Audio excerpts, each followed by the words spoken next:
Dear students, today I will discuss on cell-mediated immunity. What is immune system? It is a complex network of different cells, organs and soluble proteins. An immune system protects us from foreign invaders. Now, immune system can be divided into innate immune system or response and adaptive immune response. Innate immune response is also called non-specific immune response and it is present in all forms of life. Whereas adaptive immune response is found in jawed vertebrates, that is vertebrates having jaw, and adaptive immune response has memory. Okay, whereas innate immune response has no memory. Now, depending on the components taking part in an immune response, we can divide immune response into cell-mediated immune response and humoral immune response. Cell-mediated immune response is mediated by different cells like T lymphocytes, T cytotoxic lymphocytes, natural killer cells, macrophages, neutrophils, eosinophils, etc. Whereas humor means soluble. So, the immune system which is mediated by soluble protein or soluble molecules is called the humoral immune response. I will tell you about the cell mediated immune response. Now, all the cells present in our blood are generated in our bone marrow through a process called hematopoiesis. And hematopoiesis starts with a stem cell called hematopoietic stem cell. This hematopoietic stem cell is differentiated into two progenitor cells, lymphoid progenitor cell and myeloid progenitor cell. From myeloid progenitor cell, macrophages, neutrophils, these cells are generated. Whereas from lymphocyte progenitor cells, natural killer cells, some of the dendritic cells and T lymphocytes and B lymphocytes are generated. Now, T lymphocytes the initial part of the development of T lymphocytes takes place in the bone marrow. Then they migrate to the gland thymus and there they complete their maturation. That is why this group of lymphocytes is called T lymphocytes. Now, T lymphocytes come from the thymus to blood and B lymphocytes come from bone marrow to blood.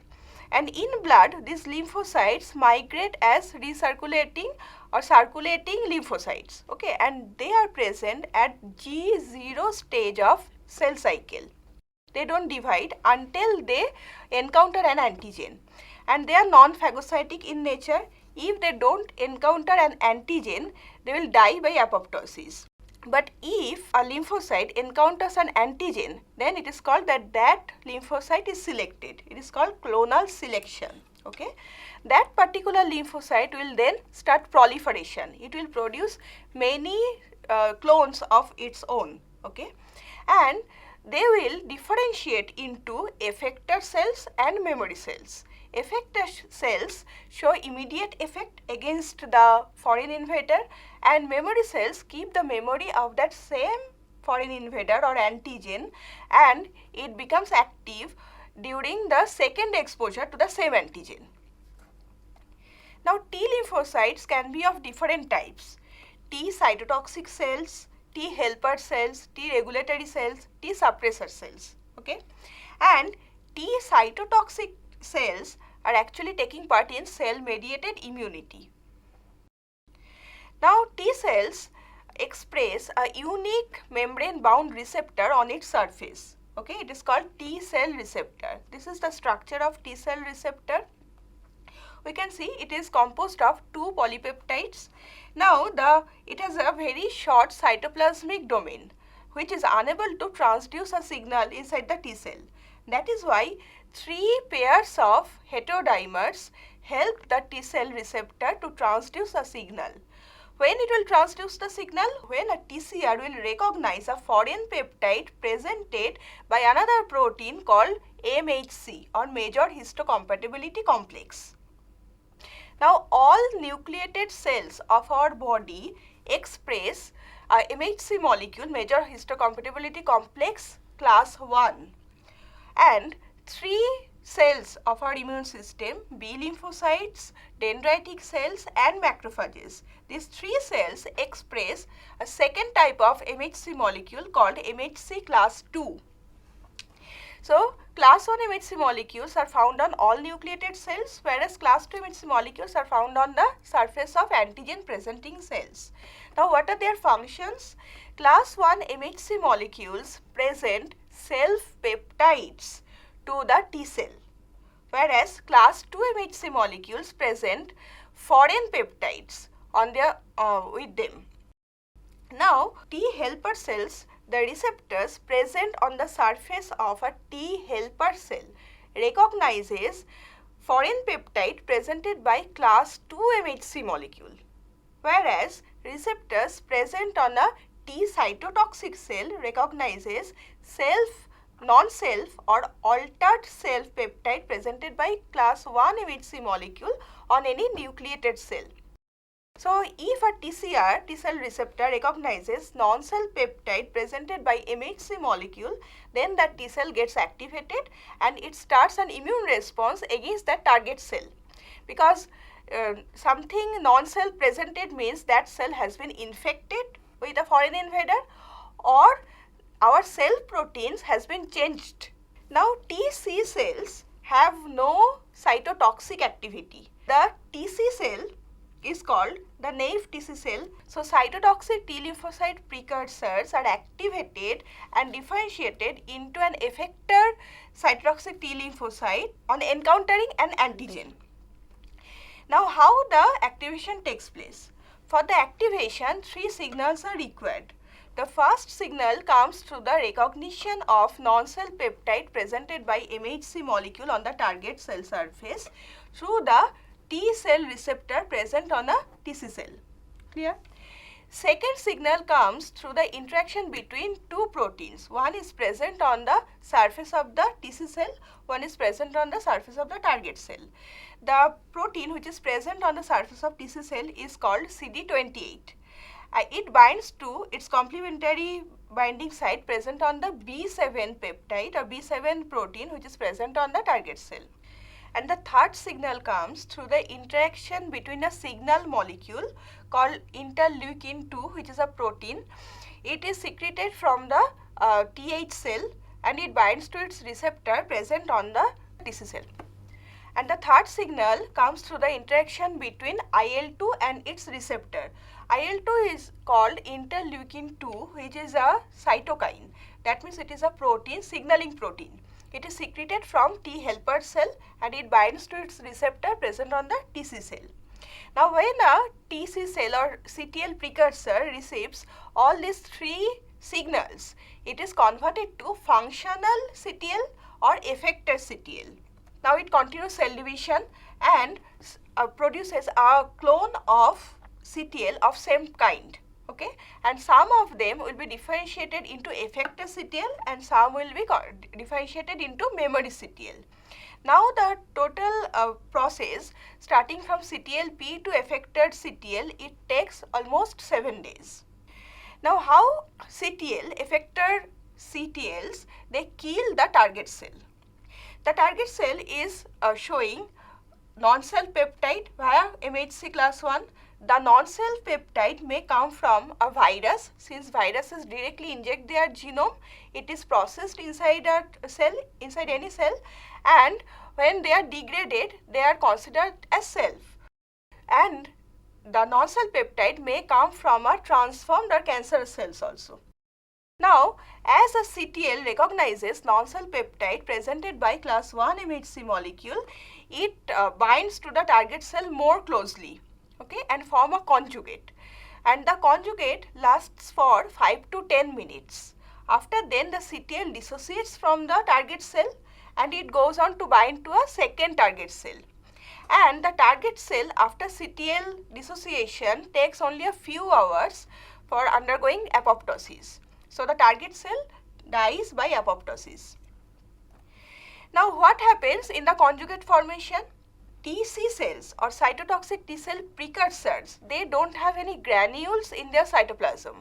But as it is converted or differentiated into an effector CTL, now many granules appear in the cytoplasm.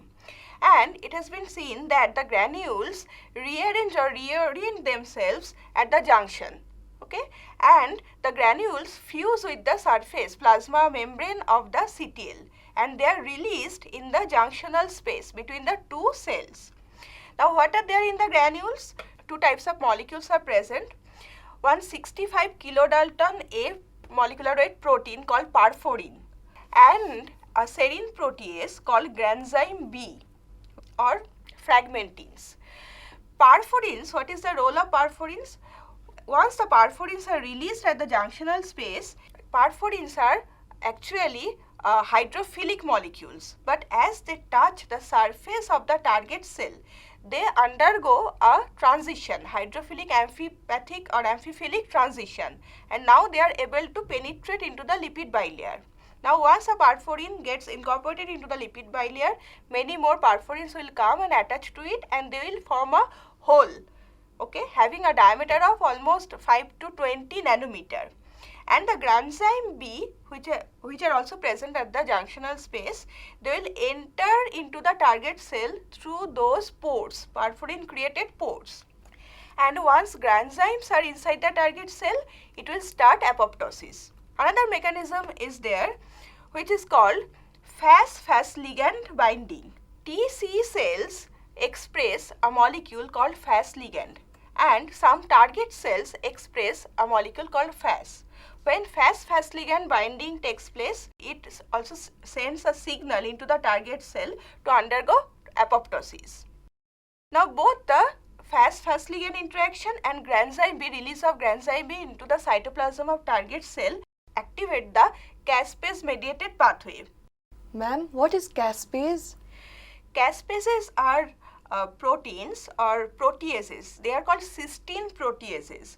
They are present in their inactive form in the cytoplasm of all cells. But once a caspase gets activated by a signal, okay, then that caspase cleaves other caspase molecules and make them active.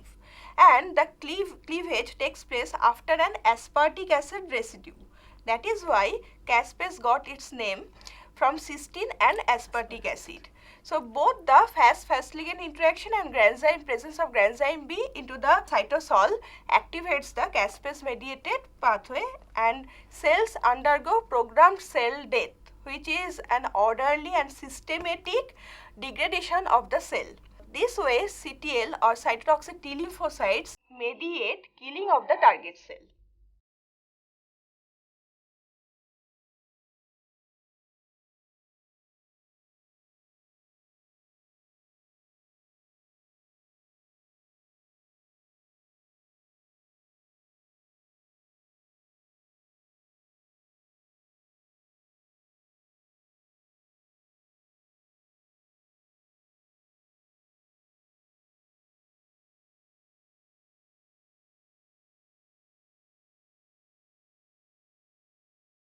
Another important cell of cell-mediated immunity is natural killer cell.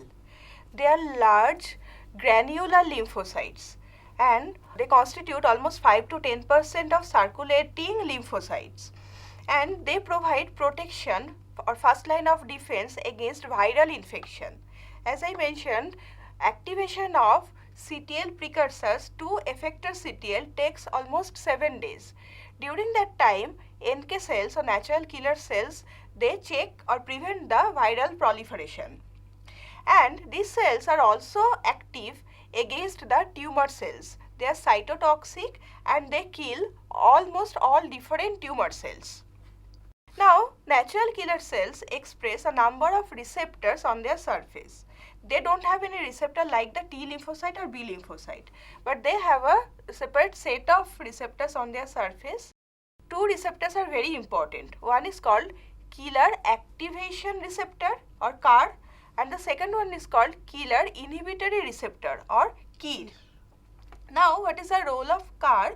KAR can bind to a specific molecule which is expressed when a cell is undergoing stress, like in case of transformation or cancerous cell. Okay, and when CAR gets its receptor and binds to it, it provides a killing signal, that is, kill the target cell. In case of human transformed cells, CAR binds to MIC-A and MIC-B. And when CAR gets the molecule present on a target cell, it provides the killing signal. But KIR looks for the class 1 MHC molecule, because expression of class 1 MHC molecules decreases in response to a virus inside the cell or in a transformed cell. So KIR looks for the class 1 MHC molecules. If it gets enough of class 1 MHC molecule, then it overrides the killing signal. The killing signal is overridden and the cell gets the survival signal. But if really class 1 MHC molecule expression has lowered, that means cell is undergoing some infection. The cell has been transformed or some virus has infected that cell, then it will be killed by the natural killer cell. Now the killing mechanism is same like the cytotoxic T lymphocyte killing. Since there are granular lymphocytes in the cytoplasm of natural killer cells, some granules are present constitutively. In case of cytotoxic T lymphocytes, they appear after the activation of that cell. But in natural killer cell, they are constitutive and the granules are full of granzyme B and perforin molecules. So as soon as a natural killer cell encounters a target cell, it releases all the contents of those granules and the cell is killed. The cell undergoes apoptosis. Just the mechanism is similar to the CTL mediated killing.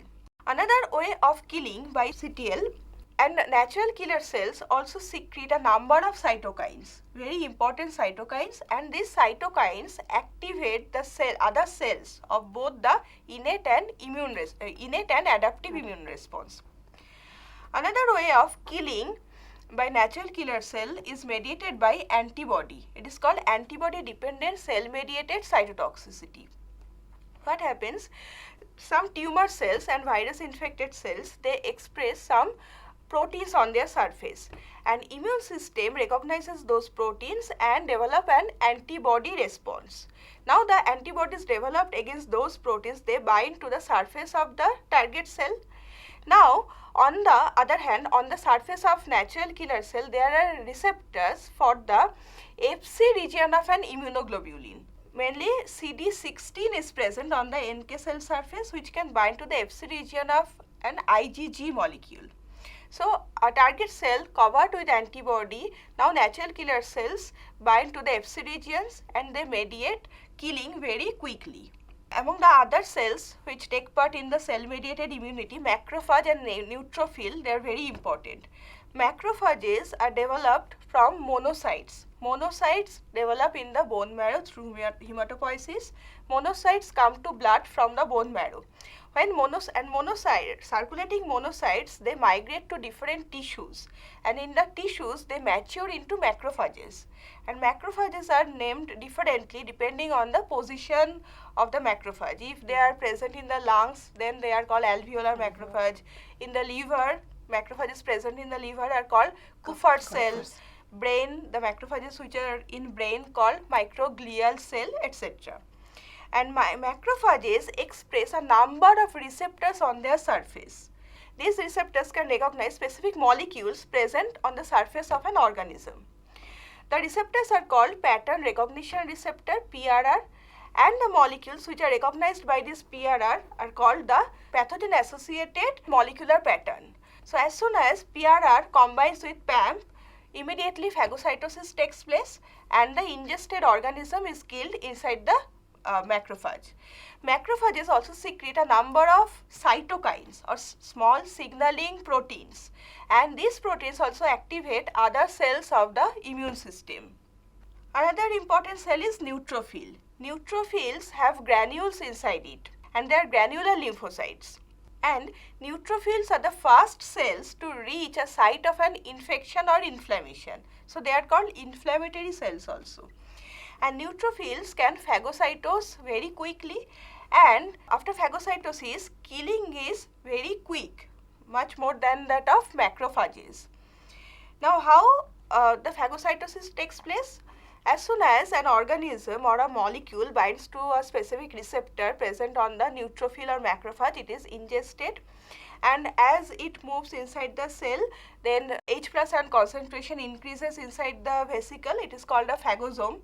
That increased H plus ion concentration tries to denature the organism. Then it fuses with a lysosome. Lysosomes are full of different enzymes. Those enzymes act on the organism. Finally, they are destroyed. Okay, and the small parts are some parts are small peptides conjugate with MHC molecules, and they are presented on the surface, and rest of the degraded parts are released from the cell. Now, what happens inside the phagosome? As soon as a phagosome is formed, a membrane oxidase gets activated, and this oxidase now reduces oxygen to a superoxide radical. Superoxide radical accepts electron and protons, and it is converted to H2O2. H2O2 again accepts electron and proton, and it is converted to hydroxyl radical. This way, many different reactive oxygen intermediates are produced inside the phagosome, and in response to certain molecules like lipopolysaccharides, when a phagocytic cell encounters lipopolysaccharide present on an organism, or in case of mycobacteria, when the phagocytic cell encounters muramyl dipeptide, another enzyme called nitric oxide synthase gets activated, and nitric oxide synthase produces NO or nitric oxide, and this nitric oxide is very toxic for the microorganisms. So, both the reactive oxygen intermediates and reactive nitrogen intermediates, they kill the ingested organism. Okay, this way the phagocytic cells kill the foreign invader.